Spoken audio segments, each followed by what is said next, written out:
Video games. They've been a source of entertainment for decades, providing people with hours upon hours of fun and immersion. But lately, there have been several hindering attacks on the industry that funds and distributes these games, specifically on the more mature-oriented games themselves. Even more specifically, though, a case between California and a proposed ban on the mature-rated video games.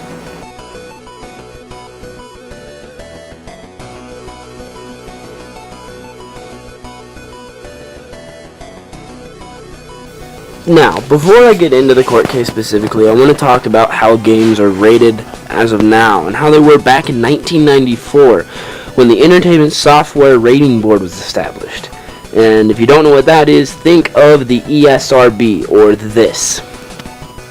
These probably seem very familiar to you because if you are a gamer, or have even seen a game or picked up a game in your life, you've probably seen this in the far left corner on the bottom.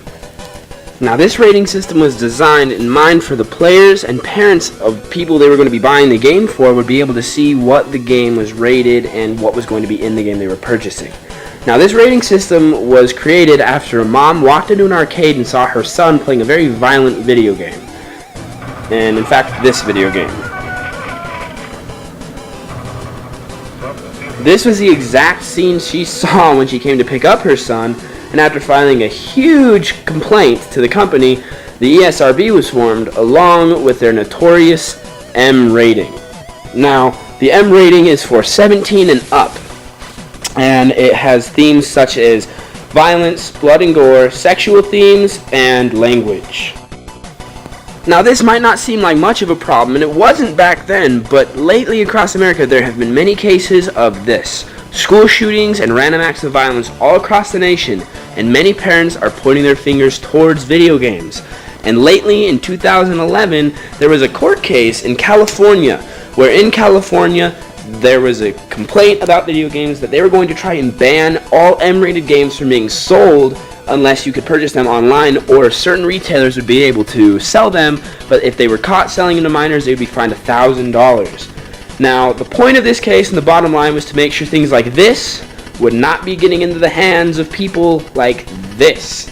Now, it seems like a pretty logical point, and it seems like a court case that would make sense. That you don't want kids like that getting a hold of things like people ripping other people's heads off. It's just not right. But the industry is a money-based industry. The video game industry makes a lot of money. In fact, even more money than that. Try about that much. Perhaps even more. And by more, I'm specifically talking about a $25 billion industry. $25 billion a year industry. It's a huge industry with over 100 million people who are in and fund this industry. It's humongous, and it's a court case that was not taken lightly.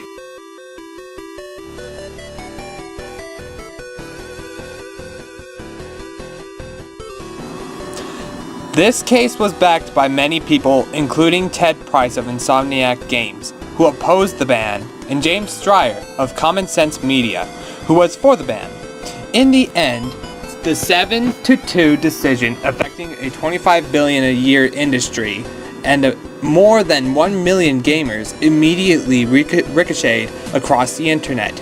As video game fans and developers hailed this victory on Twitter and Facebook, the ruling ensures the industry will keep making titles such as LA Noire, which has been compared to big-budget, R-rated crime thriller films.